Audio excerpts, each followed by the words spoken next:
I have a couple different things here. I have a little metal scoop that's just like an old coffee can scoop. I use it when I can't get very much tallow, just thin metal. But I prefer this great big scoop. It's a good sized coffee scoop. I found it at a secondhand store. And then I use a peanut butter jar lid for my like spoon rest per se. Because once you get this guy all yucky, you don't want to set him in your work surface. Over here, I have some just random seed. I have some cracked corn. There's some millet. There's almonds and peanuts and raisins and dates and some apple chunks. I have just an old kitchen fork that I don't use. I mean, it's decent. I could use it if I needed to, but I use it for this purpose. And then I will set up all my little containers, and I'll kind of try to show you what I do as I do it. So this is just a crock pot. It's got multiple settings. I like to start it out on 4 hours because that's the high setting. You can put it on any setting. If I'm going to leave for work, I will crank it all the way up to 10 hours. By the time I get home, it's all melted or mostly melted. As you can see, there's still chunks that are not melted because it had hopped over to the warm setting. Anything past 10 hours, it just stays warm. It doesn't actually keep heating. So I'm going to just take one of those dishes that we emptied out, scoop out some of the liquid rendered fat. If you can see that. I'm going to slide this over a little so you can see just what I'm doing here. And I just push down the whatever's left and I pour some fat right in there. I do about 3 scoops. And I sprinkle a little bit of seed in there. So when you buy these from the store, they're mostly cracked corn in there because it's the cheapest way to manufacture those. It's not necessarily the best for our birds, but it is the cheapest. So I did 3 scoops of fat in there, or roughly. I mean, they're not full scoops. I'm going to continue to do more. Do 2 more. And I just like to mix everything to make sure it's going to stick well. So as I'm mixing it in, it starts to cool because I'm in my garage and I live in Michigan and it gets very chilly this time of year. I think today it is high of 23. So if you see my breath, I apologize, but I don't do this in the house because it smells bad.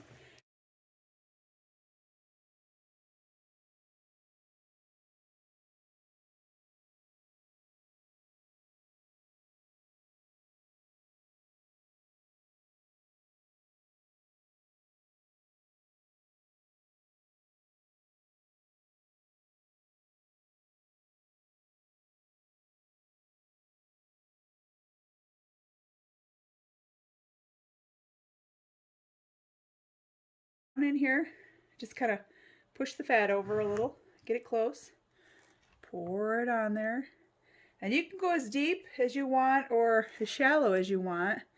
I personally like to go as deep as I can because then I can have the most time out there for my birds to eat. So grab some more seed in my bucket, just the same seed we were using, seed mix.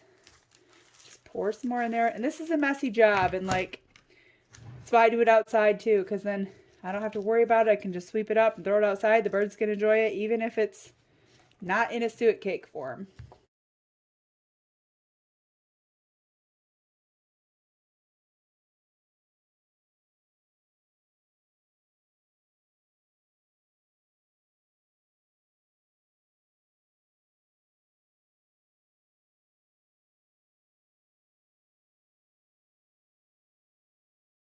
I'm going to do one more last little drizzle of fat over top of it.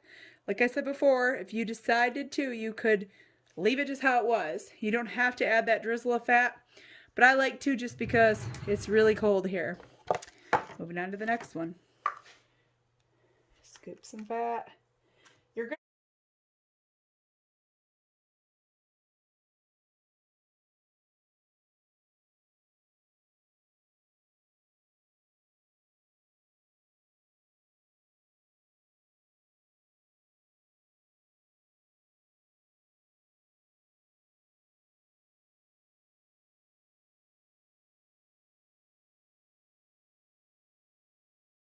Seed. I'll show you my seed here. I just have it in a kitty litter bucket. I like to add in a lot of different things to mine. There are some sunflower seeds in there, but not a lot because I feed sunflowers the seeds. Okay, so as you can see, as it kind of sits here a little bit, I was just talking to my husband for a second, it starts to harden. Bring it a little closer so you can see it. This over here is still soft and pliable, but it's getting there. So if I don't work pretty fast here, it's going to harden up and my stuff is not going to stick to it. So back at it.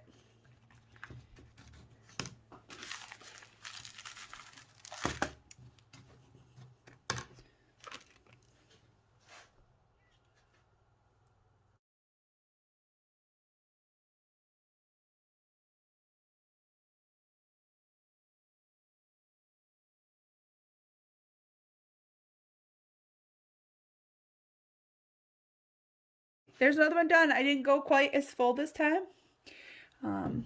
Got one more to go. All right, so as you can see, we still have these hard chunks.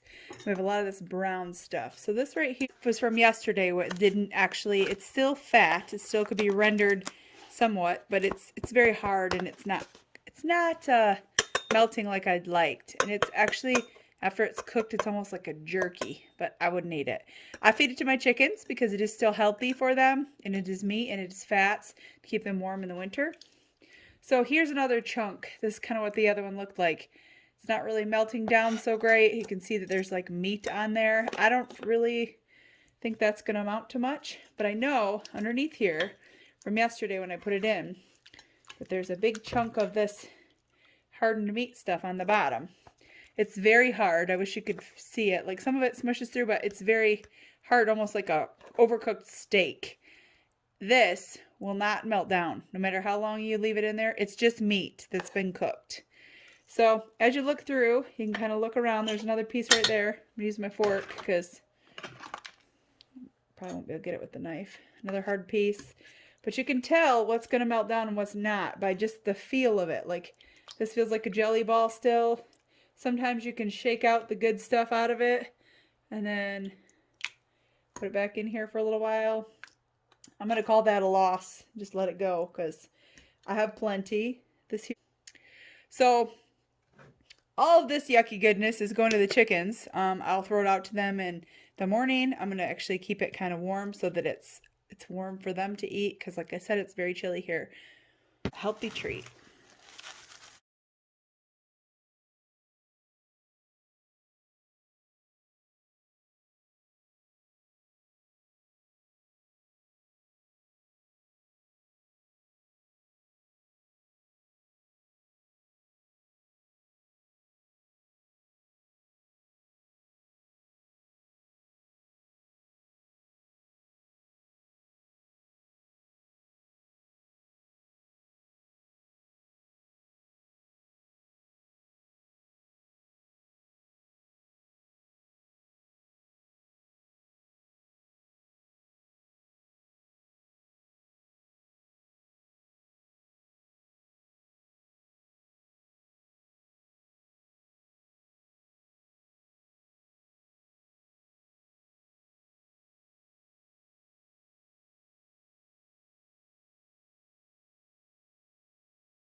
Here are the three we made. This one has more fat like we talked about. This one's going to have some more fat on it, like bubbles of it. But this one, pretty standard. Like this is kind of what you'd get if you got it at the supermarket, consistency-wise. Okay? Way more nutritional value. But if you ever have things that are not like sticking down well, you can use your finger. Just use some dish soap when you go in the house to wash all that fat off. That fat is actually so good for your skin this time of year. Oh my goodness. Yeah, it's been so dry here. All right, so now I'm going to show you how we go from the hard fat to getting it into the crock pot to liquefy it. Give me a second, let me set up. Okay, so here is the fat. They come from the butcher. He literally stuck it in this bag.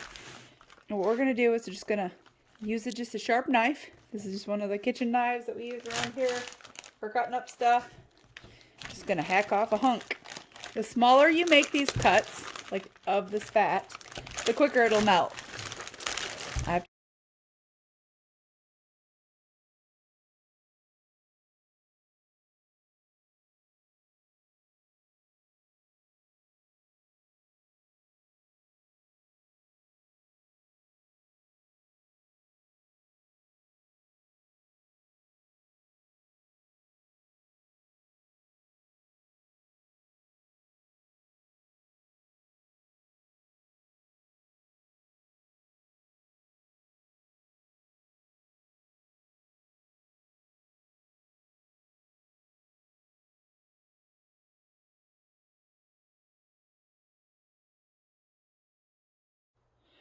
So I put the lid on and I just kind of want to show you.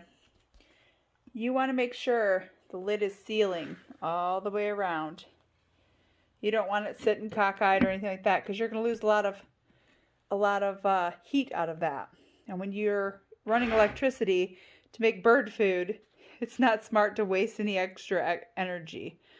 So since after we cut all that up, these guys are now nice and cool and ready to pop out into our box. I went and got the lids for the containers that we made this suet in. I don't have any more room to store them in the bag that I currently have them in. So these make great storage for just toss them in the freezer, just like this. And I strictly use these containers for making suet, so I don't have to worry about cross-contamination and all of those things. Oh, that one doesn't want to fit. Hopefully I can make it fit. If not, I'll tie some bungee cord on it. Find your fun. This one here, pop him on there. And then the ones that we just popped out a few minutes ago, we're going to feed to the birds. All right. So this is where I set my crock pot. It's on top of an old freezer we have here. Not super adorable. It's just the work surface. We use it for all kinds of things. But this is where I put my crock pot, because this surface is not going to catch on fire, right? It's insulated and it's metal. So I feel pretty confident that this is a good spot. I've been doing it for a long time here. One last thing, I forgot to show you how to cut these. So just take the same knife I've been using. I like to push down right in the center. Usually it'll kind of just let you pop right through. And then I just kind of wiggle back and forth. It doesn't ever make a nice clean cut. I suppose you could heat the knife up, but it makes a good enough cut for me. That'll fit in my suet feeder. If that won't fit in your suet feeder, you could always squirt again and then stack them. Squirt again, right down to the bottom, and it'll pop apart like that. And then you could just stick those little chunks in there. For me though, my suet cake feeders are pretty good size. I'm going to show you real life here. It probably won't crack in the center on all of them. Might though, you never know. There's another pretty good crack. And that's all the goodness that those birds are just going to peck at and eat and all the things. And I do it in a box so I can save all that, like I said before. This one will fit in my suet feeder, but I'm going to break it just for you guys. Just like a little trademark in there. It's kind of funny. Oh, that's a pretty good break. One last one. This one's really thick. I do need to score this one a few times so it'll fit. And you can add things like peanut butter, bananas. Just make sure you look up what your birds can eat in your area. Here in Michigan, they eat oranges, all kinds of stuff. So you can do little chunks like that. If you don't have a suet feeder, you could always use some, like a onion sack, and place it in an onion sack. And the birds can totally eat from that. Leaving my tallow outside because it's really cold. It's like, might as well be in the freezer. Rag to clean up and feed the birds, and that's about it for me. Thank you so much for watching, and I hope you come back and like and subscribe if you like what you saw today.